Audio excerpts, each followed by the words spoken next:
Aujourd'hui, je vais vous montrer comment on peut faire ceci.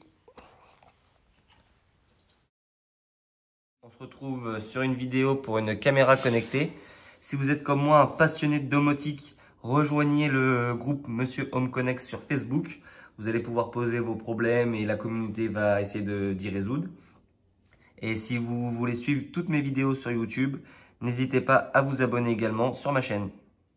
Vous allez pouvoir retrouver cette caméra sur AliExpress pour la somme de 27 €. Moi, j'ai pris un pack, ils vendent des packs directement avec les cartes micro SD. Donc moi, j'ai pris un pack avec une carte de 16 Go. Ça m'est revenu à 31 € le pack. Pour les caractéristiques de la caméra, donc elle fonctionne avec Smart Life. Sur le papier, c'est marqué qu'elle est compatible Alexa et Google Home, donc on fera un essai par la suite sur Google Home. Pour la résolution de la caméra, elle filme en 1080p, donc c'est une très bonne résolution. Elle est audio bidirectionnelle, donc normalement on peut communiquer du téléphone à la caméra et le son va sortir de la caméra, donc ça on fera des essais aussi. Si vous avez une alarme Smart Life, vous allez pouvoir, grâce au détecteur de mouvement de la caméra, faire déclencher votre alarme si quelqu'un rentre chez vous par exemple. Ensuite, il y a d'autres caractéristiques de la caméra, donc je dois en oublier. Mais je vais tout vous mettre avec Sébastien Basique Domotique qui tient un blog. Donc je vais vous mettre dans la description le lien du blog où vous allez pouvoir retrouver toutes les fonctions de cette caméra. Passons maintenant au déballage.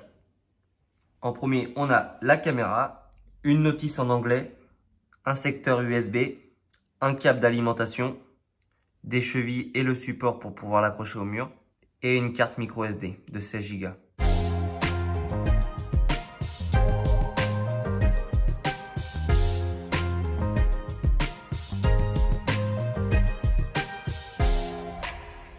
Donc la caméra, normalement, elle va faire une petite rotation.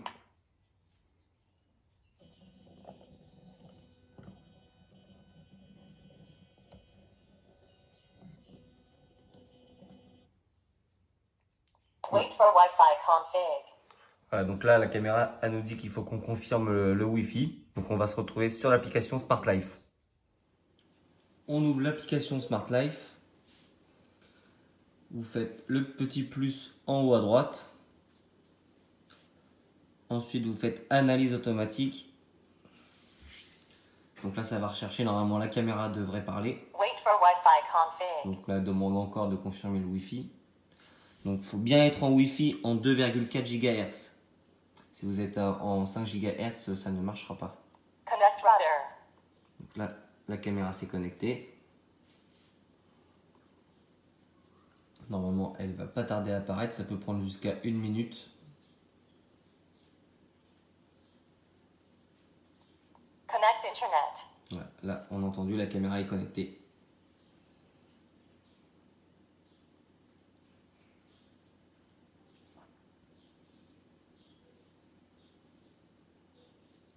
Voilà, la caméra est ici, donc elle s'appelle IPC1X. Donc ça, le nom, on va pouvoir le changer. Donc faites suivant. Add device success. Donc là, ça veut dire que ça a été ajouté avec succès. Je vais changer le nom parce que ça me plaît pas. Caméra de surveillance. Voilà, donc elle va être dans mon salon. Donc je clique sur salon. Terminé. Et là, on va pouvoir voir ce que la caméra filme.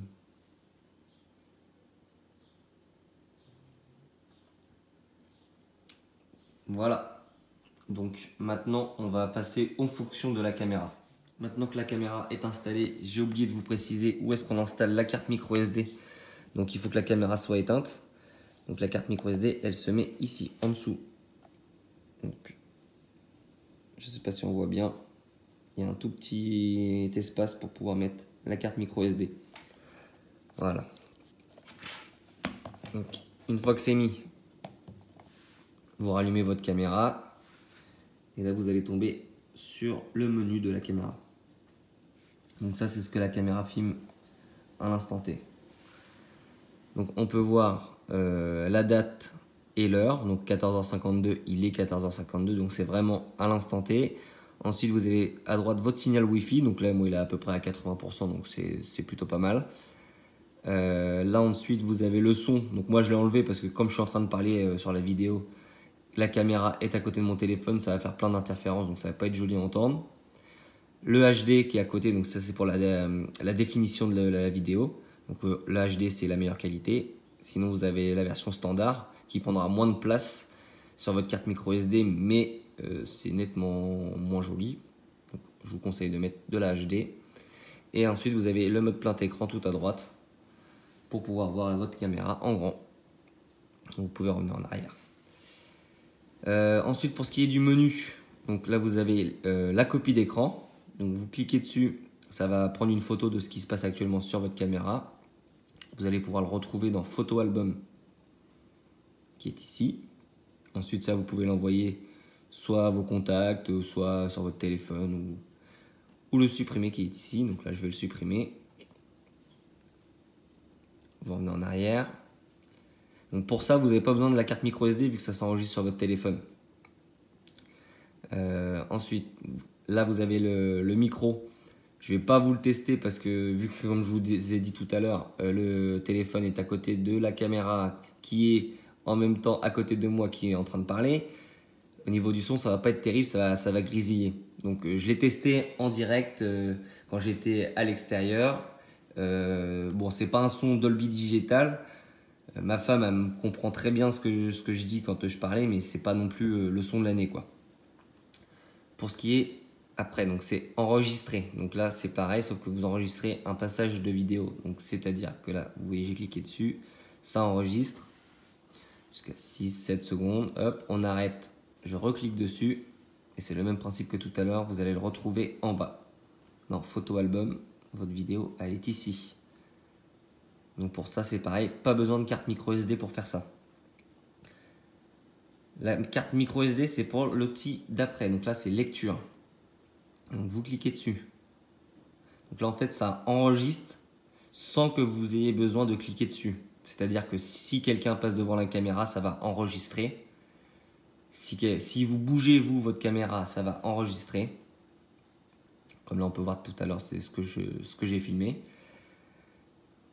Et vous pouvez également filmer en continu, c'est-à-dire que ça va enregistrer par exemple toute la journée sur votre carte micro SD. Donc là, par contre, je ne sais pas combien de place va prendre une journée complète sur une carte micro SD, mais je pense que ça prend beaucoup de place. Donc moi, je vous montre tout de suite, comme ça c'est fait. C'est dans Réglage de la carte SD. Mode d'enregistrement. Donc là, vous avez le choix, soit vous enregistrez l'événement, donc c'est-à-dire que quand il y a quelqu'un qui passe ou quand il y a un événement devant la caméra ou un truc comme ça, ou enregistrer en continu. Donc là, ça va enregistrer toute la journée. Vous allez pouvoir revoir en arrière toute la journée votre caméra.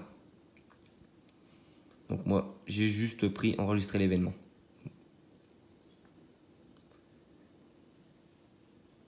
Ensuite, le cloud. Donc ça, vous pouvez enregistrer sur un cloud. Donc moi, j'en ai pas acheté. En fait, ils vendent, c'est comme une carte micro SD entre guillemets quoi. Ils vendent un pack pour pouvoir enregistrer des vidéos.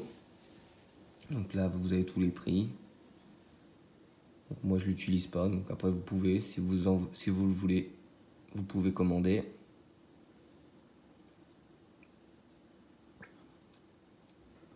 Ensuite, on a la direction de la caméra. Donc là, vous cliquez dessus, vous pouvez tourner la caméra. Voilà, de droite à gauche, en haut, en bas.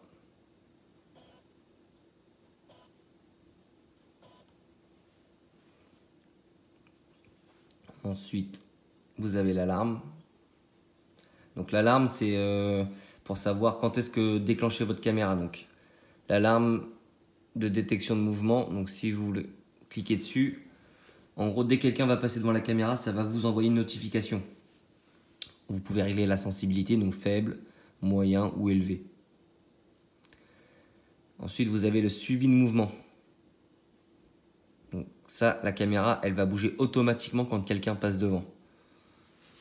Donc, je vais vous faire un test, je vais passer devant la caméra, on va voir si ça va suivre.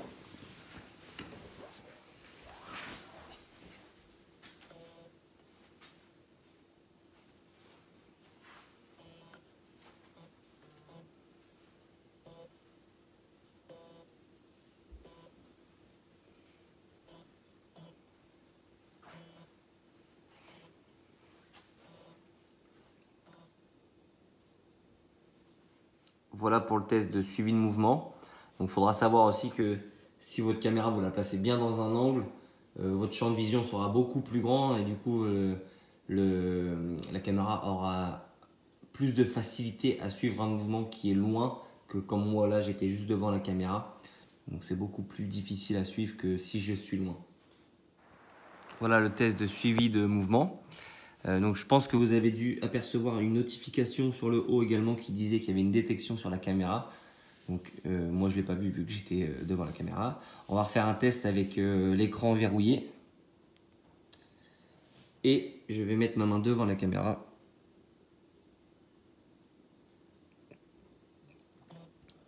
Pour voir s'il y a une notification. Voilà, donc là j'ai une notification. Donc je clique dessus. Et là ça nous dit l'heure à laquelle il y a eu un mouvement. Donc vous cliquez dessus. Et en fait ça vous a pris une photo.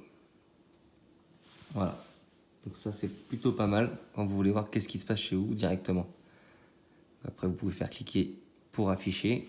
Et là la caméra elle s'allume. Et pour bien vous rendre compte aussi de la qualité des photos, je vais vous mettre dans la description le lien de Basique Domotique. Donc c'est un blog que tient Sébastien. Et il va vous expliquer un peu aussi, pareil que cette vidéo-là, toutes les étapes qu'il faut faire. Et vous allez pouvoir voir la qualité des photos. Donc moi je vais lui envoyer et il vous mettra la qualité des photos telle que vous pouvez le voir sur votre téléphone. Ce qui est intéressant aussi avec cette caméra, c'est que vous pouvez créer une routine. C'est-à-dire que si vous avez une alarme Smart Life, vous pouvez faire déclencher votre alarme grâce à cette caméra. Donc, moi, j'en ai pas, donc je ne peux pas vous faire un scénario. Mais c'est aussi intéressant de savoir qu'on peut le faire. Cette caméra elle a une fonction aussi qui est intéressante si vous voulez l'accrocher au plafond. Donc, normalement, c'est dans Réglage de fonction de base. Vous pouvez inversion d'image. Donc, c'est-à-dire que si la caméra est à l'envers, elle va directement la remettre dans le bon sens. Donc là, par exemple, je vais faire inversion d'image. On va imaginer qu'elle est à l'envers. Voilà, donc là on peut voir que si elle était au plafond, l'image serait droite. On va passer au test de la vision nocturne. Ok Google, ferme les volets. Donc la caméra va détecter automatiquement quand il fait nuit ou quand il fait jour. Donc ça c'est une option aussi que vous pouvez décocher, mais bon je vois pas pourquoi on l'enlèverait, sachant que c'est la caméra qui gère tout seul. Donc là on peut voir c'est mon chien. Donc là, elle est passée en mode nuit. Donc avec mon téléphone, forcément, on ne voit pas grand chose. Donc attendez, je vais vous rapprocher. Je vais abaisser la luminosité. Je ne sais pas si on voit bien. Voilà. Donc, voilà ce que ça peut donner en version nuit. Donc on peut voir qu'on voit très très bien. Donc voilà pour la vision nocturne. Je vous mettrai également du coup les photos sur le site, sur le blog de Sébastien, donc Basique Domotique. Donc, je vais vous montrer aussi le son, vu que la caméra est un petit peu plus éloignée, je vais vous montrer le son que ça donne. Donc, là, je vais l'activer. Je ne sais pas si on va bien entendre. Donc voilà le résultat.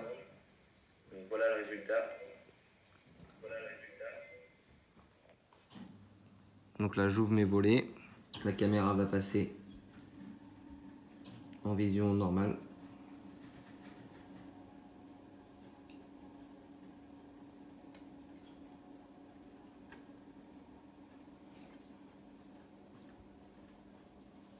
Comme ça, vous pouvez voir un petit aperçu en direct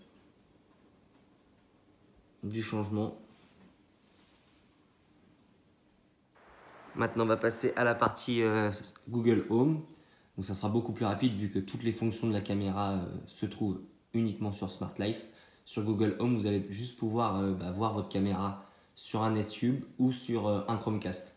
Sur les iPhones, sur les smartphones, vous n'allez pas pouvoir voir. Donc, vous cliquez sur Google Home. Vous allez retrouver votre caméra tout en bas si vous avez déjà associé votre compte Smart Life. Donc vous allez la retrouver tout en bas. Vous cliquez dessus et vous l'ajoutez à votre pièce. Donc moi je l'ai ajouté à mon salon. Pour ceux qui n'ont jamais associé votre compte Smart Life, donc c'est simple, vous allez dans Paramètres. Ensuite vous allez dans Ajouter. Ensuite configurer un appareil et ensuite vous avez déjà configuré des appareils. Vous recherchez Smart Life. Voilà, vous cliquez dessus. Une fois que vous l'avez, moi je ne vais pas recliquer dessus vu que j'ai déjà associé. Donc là, ça sera marqué associer le compte. Vous mettez votre identifiant Smart Life et votre mot de passe Smart Life. Une fois que c'est fait, votre caméra va apparaître, donc tout en bas comme je vous ai dit. Et vous allez pouvoir ensuite soit l'utiliser avec un Nest-Tube ou soit avec un Chromecast. Donc on va faire un essai sur ma télé. Vu que moi j'ai pas de Nest-Tube, j'ai juste le Chromecast. Ok Google, caméra de surveillance sur télé. Très bien, lecture du streaming pour caméra de surveillance sur télé.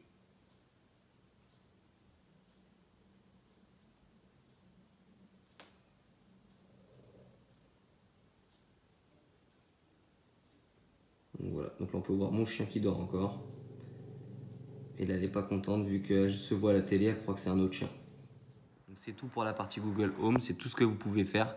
Donc soit voir vos caméras via votre Nest-Tube ou vos Chromecast. À savoir qu'il y a un léger décalage beaucoup plus important de quelques secondes, genre allez, on va dire 10-15 secondes par rapport à Smart Life qui lui, il y a 2 secondes de décalage en streaming vidéo. Merci tout le monde d'avoir suivi ce petit tuto. Si vous avez des questions, n'hésitez pas. Je vais bien vous remettre dans la description le lien où on peut trouver cette caméra et tout. N'hésitez pas à aller voir le blog de Sébastien, donc Basique Domotique. Il sera également dans la description. Ça va tout récapituler ce tutoriel via le blog. Si vous voulez continuer à suivre mes vidéos, abonnez-vous à ma chaîne. Likez mes vidéos, rejoignez également le groupe Facebook Monsieur Home Connect, partagez toutes vos astuces, vos bons plans, tout ce que vous faites, il n'y a pas de souci. On se retrouve sur une prochaine vidéo, nous. Allez!